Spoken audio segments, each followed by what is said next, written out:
Good evening दोस्तों, कैसे हैं आप लोग।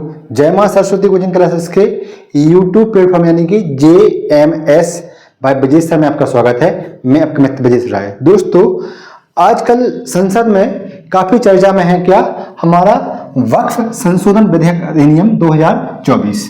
क्या है? वक्फ संशोधन विधेयक अधिनियम 2024 है। ठीक है, अब ये चर्चा में क्यों है, इसका कुछ कारण होगा और ये इसमें अभी क्या चल रहा है। ठीक है, तो हम बात कर लेते हैं। दोस्तों, जो वक्फ संशोधन विधेयक अधिनियम है, इसे 2 अप्रैल 2025 को लोकसभा में ध्वनिमत से क्या कर दिया है, पारित कर दिया है। ठीक है, पारित कर दिया है। ठीक है, दूसरी बात क्या है, दूसरी बात है जो ये विधेयक अभी का नहीं है। यहां लिखा है क्या, 2024 लिखा हुआ है और यहां लिखा है 2025। ठीक है, तो ये कब आया था, ये जो विधेयक आया था लोकसभा में उस टाइम पर आया था, कब आया था, 2024 अगस्त में आया था। ठीक है, अगस्त में आया था, अगस्त में लोकसभा में आया था, लेकिन उस टाइम पर ये पारित नहीं हो पाया था। तो उस टाइम पर पारित नहीं हो पाया तो ये गया था एक समिति के पास, उसे बोलते हैं संयुक्त संसदीय समिति। क्या बोलते हैं? संयुक्त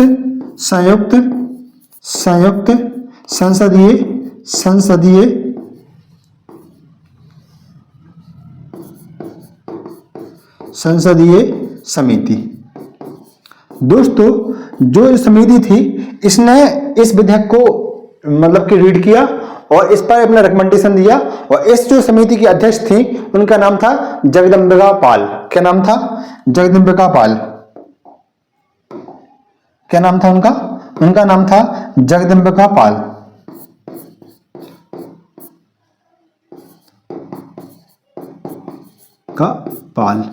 जो क्या थी इसकी, इस समिति की प्रेसिडेंट थी या चेयरपर्सन थी। ठीक है, जगदम्बा पाल थी। इनने अपने रिकमेंडेशन दिया और बताया कि जो इसमें 40 क्या है, 40 इसमें क्या करना चाहिए, संशोधन करना चाहिए। किसमें? संशोधन करना चाहिए। लेकिन इनने मंजूरी कितने को दी? मात्र 14 संशोधन को। कितने को? 14 संशोधन को जो संयुक्त संसदीय समिति है उसने क्या दी, मंजूरी प्रदान की। ठीक है, प्रदान की। इसी के आधार पर अब क्या, 2 अप्रैल 2025 को इसे लोकसभा में क्या कर दिया गया, पारित कर दिया गया है। ठीक है, तो ये यहाँ का इंपॉर्टेंट चीजें थी जो आपको जाननी है। ये आपके एग्जाम के पॉइंट ऑफ व्यू से इंपॉर्टेंट है। जैसे संयुक्त संसदीय समिति क्या होती है, आप कमेंट करके बता सकते हैं। इसकी मतलब चेयरपर्सन कौन रही? जगदम्बा पाल रही। ठीक है, इसके बाद जब बोर्ड कौन सा है, वक्फ संशोधन विधेयक अधिनियम है 2024 का। ठीक है, अब देखो, अब इसके कोई क्वेश्चन है। क्वेश्चन क्या है कि संशोधन विधेयक क्यों लाया जा रहा है भैया, ऐसे में क्या जरूरत पड़ गई कि हमें यह संशोधन विधेयक लाना पड़ रहा है। दूसरी बात क्या है, वक्फ बोर्ड का इतिहास क्या है, मतलब कि जो वक्फ बोर्ड है उसका इतिहास क्या है और ये विधेयक लाया जा रहा है इसका भी इतिहास क्या है। फिर हमें समझना है क्या कि वक्फ बोर्ड क्या होता है। ठीक है, वक्फ क्या होता है। ठीक है, फिर समझना है वक्फ संपत्ति और फिर इसमें क्या चेंजेस किए जा रहे हैं, इस बारे में हमें चर्चा करनी है। ठीक है, तो हम सबसे पहले समझते हैं संशोधन विधेयक क्यों लाया जा रहा है। ठीक है, क्या संशोधन विधेयक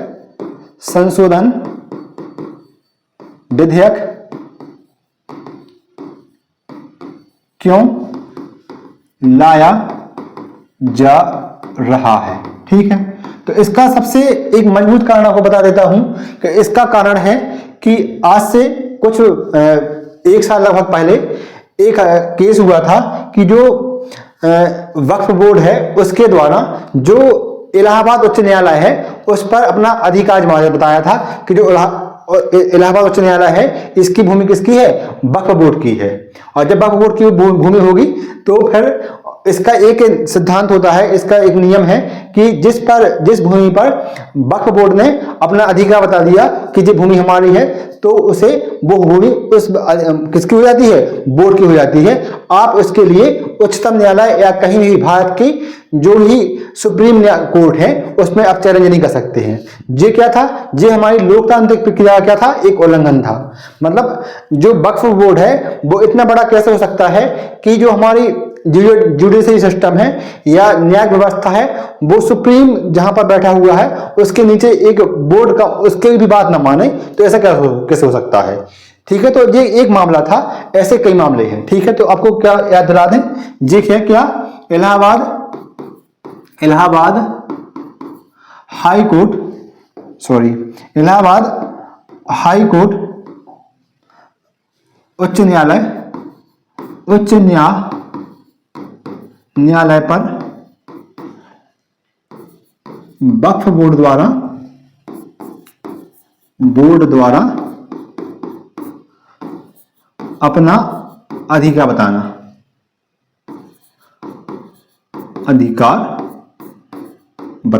ठीक है, ये किसकी बात है, हम उस चीज की बात कर रहे हैं, इलाहाबाद उच्च न्यायालय की बात कर रहे हैं। मतलब कि जो एक मतलब क्या है, जुडिशरी सिस्टम का पार्ट है जो एक अपना ऑथर रखता है, उस पर भी इनने अधिकार बता दिया कि भैया ये जमीन है हमारी जमीन है। जब वे उस पर अधिकार बता सकते हैं तो फिर छोटे मोटे लोगों की तो बात अलग है, हम जैसे लोगों की बात अलग है, वो तो वैसे ही उस जमीन को कब्जा कर लेंगे। इन्हें मान लिया कि ये किसकी है, वक्फ की भूमि है। ठीक है, ये बात बता दी आपको। अब इसका थोड़ा इतिहास भी देख लो, ठीक है, वो भी जानना जरूरी है। इतिहास क्या रहा है, इतिहास दोस्तों, जो अगर हम बात करें वक्फ बोर्ड के इतिहास की बात करें तो हम बात करते हैं, हम बात पहुंच जाएंगे 1954 में। और उसने 1954 में जो हमारे प्राइम मिनिस्टर थे वो थे पंडित जवाहरलाल नेहरू। ठीक है, कौन थे, पंडित जवाहरलाल नेहरू। तो उस टाइम पर क्या आया था, वक्फ विधेयक अधिनियम 1954 पारित हुआ था। ठीक है, कब हुआ था, वक्फ अधिनियम 1954 पारित हुआ था और उस टाइप से चल रहा है। ठीक है, ये होगी वक्फ की बात। अगर आप ये होगी क्या होगी, वक्फ की बात होगी कि ये अधिनियम कब आया था, 1954 में आया था। और इस टाइम पर जो पीएम कौन थे, तो पीएम थे हमारे कौन, पंडित जवाहरलाल नेहरू। क्या थे, जवाहरलाल नेहरू। ठीक है, जिसके उस टाइम के पीएम थे। अब देखो इसी विधेयक के द्वारा फिर क्या बनाया गया, एक वक्फ बोर्ड बनाया गया। क्या, वक्फ बोर्ड का गठन किया गया। कब किया गया, 1964 को इसका गठन किया गया। अब इसका एक ट्रिब्यूनल होता है, ये क्या है, जब इसका गठन किया गया तो ये केंद्रीय वक्फ बोर्ड था। क्या था, केंद्रीय वक्फ बोर्ड। क्या है, केंद्रीय वक्फ बोर्ड है। ये क्या है, मतलब कि हमारे संपूर्ण भारत के लिए एक केंद्रीय वक्फ बोर्ड है। ठीक है, इसके बाद वर्तमान में क्या, वर्तमान में भारत में क्या, भारत में लगभग 27 कौन है, लगभग 27 क्या है, वक्फ बोर्ड काम कर रहे हैं, जी किसमें है, राज्य में है। ठीक है, अलग अलग राज्य का एक अलग अलग बोर्ड बन गया है। ठीक है, इसके साथ में क्या हुआ, इसमें संशोधन होते रहे टाइम पर। क्या हुए हैं, इसमें टाइम पर क्या होते रहे, संशोधन होते रहे। ठीक है, तो एक सबसे महत्वपूर्ण संशोधन हुआ कब, 1995 में संशोधन हुआ। किसमें, वक्फ अधिनियम में संशोधन हुआ। कब, वक्फ संशोधन अधिनियम 1995। इसमें इसे मतलब बहुत ज्यादा अधिक अधिकार दे दिए गए कि जो अपने आप को ऑटोनॉमी क्रिएट कर सकता था। ऐसा कि मतलब कि आप सुप्रीम कोर्ट में भी चैलेंज नहीं कर सकते हैं। अगर इसने बता दिया कि ये वक्फ की भूमि है तो आप उसे हाई कोर्ट या सुप्रीम कोर्ट में भी चैलेंज नहीं कर सकते हो। ठीक है, ये अधिकार कब आ गया, 1995 में आ गया। फिर 2013 में क्या हुआ, इसमें फिर से संशोधन हुआ और उस टाइम फिर हुआ क्या, संशोधन, वक्फ संशोधन अधिनियम 2013। ठीक है, ये हो गया 13 में संशोधन। तो 2 बार संशोधन हुआ, मतलब कि इसके पहले भी संशोधन होते रहे, लेकिन जो मतलब बिग चेंज मानते ना कि बड़ी अमेंडमेंट थे, वे जो 2 थे 2013 में और 1995 में हुए। ठीक है, अब क्या हुआ, अब सुनो। अभी आप सोच रहे होंगे कि सर क्या कर रहे हैं, वक्फ वक्फ कर रहे हैं, वक्फ होता क्या है। ठीक है, अब समझो वक्फ होता क्या है। तो अगर हम बात करें वक्फ की, बात करें कि वक्फ क्या है, ठीक है, तो ये क्या है, देखो इसे माना जाता है कि इस्लाम में क्या, इस्लाम में अगर आप क्या, अगर आप अपनी क्या चल या अचल क्या, अचल संपत्ति क्या है, संपत्ति मतलब चल या अचल संपत्ति अपनी किसी मतलब कि अल्लाह ताला के नाम पर क्या कर रहे हो, एक ट्रस्ट को दान में दे रहे हो, तो उसी का कहेंगे हम वक्फ कहेंगे। ठीक है, क्या कहेंगे, वक्फ कहेंगे। इस्लाम में अगर आप अपनी चल या अचल संपत्ति क्या कर रहे हैं, दान दे रहे हो, किसके लिए, मतलब कि एक सामाजिक कार्य के लिए। ठीक है, क्या सामाजिक कार्य के लिए, सामाजिक नहीं यहां लिख सकते हैं, धार्मिक कार्य के लिए, धर्मार्थ के लिए या धार्मिक कार्य के लिए, धार्मिक कार्यों के लिए। ठीक है, कार्यों के लिए, तो उस संपत्ति को क्या कहेंगे, वक्फ कहेंगे। ठीक है, क्योंकि किसके नाम दी हमने, अल्लाह ताला के नाम दी है, और आप इस संपत्ति को क्या नहीं कर सकते हैं, वापस नहीं ले सकते हैं। क्या नहीं कर सकते हैं, संपत्ति को वापस नहीं ले सकते हैं, वापस नहीं ले सकते हैं। ठीक है, और तो ये बात हो गई। अब इसमें क्या, जे लोग क्या करेंगे, तो जे लोग उसमें क्या करेंगे, मतलब कि जो इस्लामिक शिक्षा होती है उसके लिए उपयोग करेंगे, जो उनकी मस्जिद होती है उनके निर्माण में उपयोग करेंगे, जो उनके इबादत खाने हैं उनमें उपयोग करेंगे, और जो उनके क्या होते हैं, मतलब कि कब्रिस्तान वगैरह होते हैं उनमें भी उपयोग कर सकते हैं। ठीक है, तो ये बात थी किसकी, वक्फ की। और इसी संपत्ति के प्रबंधन के लिए क्या बनाया गया था, एक बोर्ड बनाया गया था, उसे कहते हैं वक्फ बोर्ड कहते हैं। ठीक है, किसके, इसी संपत्ति के प्रबंधन के लिए। अब भैया, अब वक्फ संपत्ति क्या होती है ये समझो। ठीक है, अब क्या समझना है, वक्फ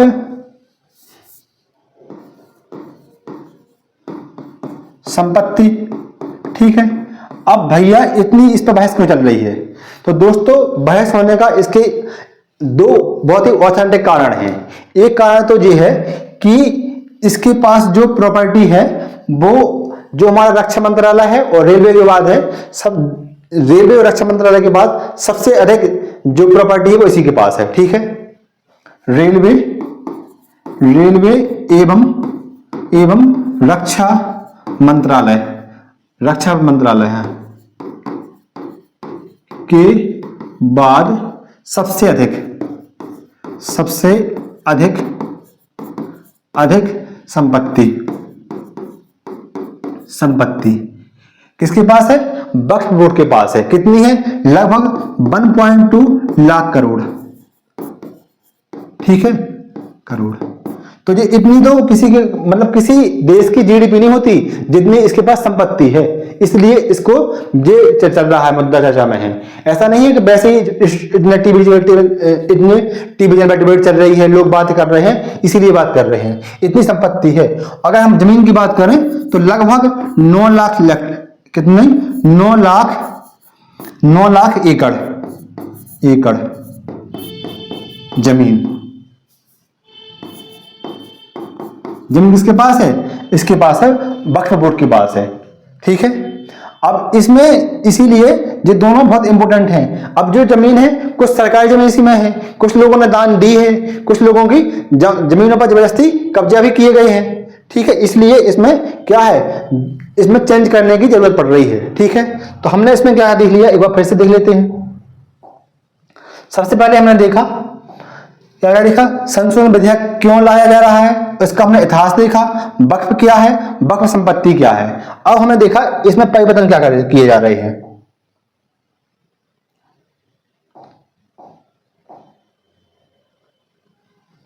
अब परिवर्तन क्या हो रहे हैं, परिवर्तन जी भी समझो। देखो अब सबसे पहले इसमें एक परिवर्तन किया जा रहा है, आप ही इसका आंसर देना, ये क्या लोकतांत्रिक है या अलोकतांत्रिक है। समझो बात क्या है, सबसे पहले है परिवर्तन किए गए, तो पुरुष की मृत्यु के बाद अगर सिर्फ महिला वारिस है तो उसकी उस संपत्ति पर किसका अधिकार होगा, महिला का होगा, ना कि वक्फ बोर्ड के द्वारा उसे क्या कर लिया जाएगा, अपने अधिकार क्षेत्र में ले लिया जाएगा। ठीक है बात। दूसरा चेंज क्या है, आप अपनी संपत्ति तभी दान कर सकते हो जब 5 वर्ष तक आपने क्या किया हो, इस्लाम के जो रीति रिवाज हैं उसका क्या किया हो, पालन किया हो। इसके बाद सेकंड क्या है, सर्वेक्षण में जो अगर आप वक्फ की संपत्ति का सर्वेक्षण कर रहे हो तो उसमें कलेक्टर की भूमिका क्या होगी, निर्णायक होगी। ठीक है, तो क्या होगी, सर्वेक्षण में कलेक्टर का अधिकार दिया गया है। इसके बाद और क्या किया, इसके बाद किया है केंद्रीय जो वक्फ बोर्ड होगा उसके होते हैं 22 सदस्य, उसमें से जो 12 सदस्य होंगे वो गैर मुस्लिम होंगे। ठीक है, अब इसका विरोध किया जा रहा है। विरोध क्यों किया जा रहा है, क्योंकि ये बता रहे हैं कि जो ट्रस्ट है आप इस्लाम के में कि जो इस्लाम का जो धर्म है उसमें आप हस्तक्षेप कर रहे हो। दोस्तों मैं जानना चाहता हूँ जो ट्रस्ट है वो किसका ट्रस्टी है, एक संपत्ति का ट्रस्टी है, ना कि इस्लाम धर्म का ट्रस्ट है। ठीक है, संपत्ति का ट्रस्ट कर रहे हैं ना, तो जब संपत्ति का वो देख रेख कर रहा है तो हम उनके धर्म में हस्तक्षेप नहीं कर रहे हैं, हम सिर्फ संपत्ति को जो ट्रस्ट है उसमें थोड़ी सी क्या कर रहे हैं, पारदर्शिता ला रहे हैं। ये हमारा काम है, सरकार का काम नेक दिल से यही है कि वो पारदर्शिता लाने का प्रयास कर रहे हैं, ना कि वो धर्म में हस्तक्षेप कर रहे हैं। ठीक है, इसलिए ये मतलब कि क्या सही है क्या गलत है मैं इस बहस में नहीं पढ़ना चाहता हूँ। मेरा काम क्या है, एक टीचर होने के नाते मेरा काम है एक स्पष्ट बात की बात करना। तो मेरा यही उद्देश्य है कि जो हम सिर्फ ट्रस्ट की बात कर रहे हैं, ट्रस्ट में जो क्या धन संपत्ति है उसी का ही उसी की रक्षा के लिए बनाया गया ट्रस्ट है, तो हम उसमें ही परिवर्तन करके उसे क्या कर रहे हैं, पारदर्शी बना रहे हैं। ठीक है, तो यही तो कर रहे हैं, ऐसा नहीं कर रहे हैं कि हम कोई धर्म में कोई परिवर्तन कर रहे हो। ठीक है, इसलिए जी किया। इसी प्रकार से जो राज्य वक्फ बोर्ड होगा उसमें भी 7 सदस्य होंगे, अधिकतम वो क्या होंगे, गैर मुस्लिम होंगे, इसमें भी 2 महिलाओं को क्या किया जाएगा, सदस्य बनाया जाएगा। और जो इनके ट्रिब्यूनल होंगे क्या होंगे, ट्रिब्यूनल होंगे। ट्रिब्यूनल क्या होते हैं दोस्तों, ट्रिब्यूनल क्या होते हैं कि जो वक्फ बोर्ड होगा उसकी अगर आप केस लड़ रहे हो तो उसका फैसला करता है ट्रिब्यूनल।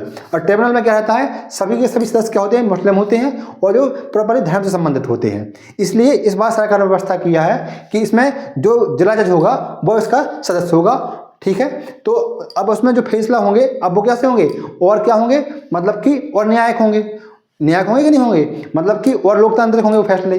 तो हमने इसे किसकी व्यवस्था की है, जिला जज की व्यवस्था की है। ठीक है, इसके बाद ट्रिब्यूनल में अगर आपका जो फैसला है आप उससे सहमत नहीं है तो भाई आपको अधिकार होना चाहिए कि नहीं होना चाहिए कि आप सुप्रीम कोर्ट में जाएं, हाई कोर्ट में जाएं, क्योंकि जितने भी ट्रिब्यूनल काम कर रहे हैं भारत में उनमें सब में अधिकार है। जैसे उपभोक्ता संरक्षण अधिनियम हुआ उसका जो ट्रिब्यूनल है उसमें भी यही अधिकार दिया गया है कि आप अगर सहमत नहीं फैसले से तो आप हाई कोर्ट या सुप्रीम कोर्ट में जा सकते हो, तो इसमें भी अधिकार होना चाहिए।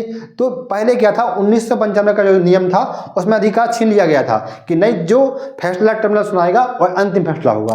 अब ऐसा नहीं रहा, अब अंतिम फैसला नहीं होगा, हम 90 दिन के अंतर्गत हाई कोर्ट या सुप्रीम कोर्ट में अपील कर सकते हैं। ठीक है, जो हो गया। इसके बाद क्या होगा, वक्फ बोर्ड होता है अपनी संपत्ति को सरकारी कार्यालय में पंजीकृत कराना पड़ेगा, मतलब कि जो भी आपकी संपत्ति है आपको पूरी की पूरी संपत्ति पंजीकृत करानी पड़ेगी। इसके बाद सरकार ने एक और अधिकार ले लिया है कि भैया हम सरकार हैं और सरकार का अधिकार है कि उसे पता होगा किसके पास कितनी संपत्ति है, तो हम भी चाहते हैं कि हम आपकी संपत्ति क्या करेंगे, ऑडिट करेंगे, तो ऑडिट करने का अधिकार भी सरकार के पास है। ठीक है, इस प्रकार से ये परिवर्तन किए गए हैं। तो आपके एग्जाम के पॉइंट ऑफ व्यू से भी इम्पोर्टेंट है। साथ में आप अगर भारत के नागरिक हो तो आपको जानना भी बहुत ज़रूरी है कि वक्फ बोर्ड क्या होता है, कैसे काम करता है, उसके क्या परिवर्तन किए गए हैं, तो आपके लिए भी ज़रूरी है। थैंक यू दोस्तों।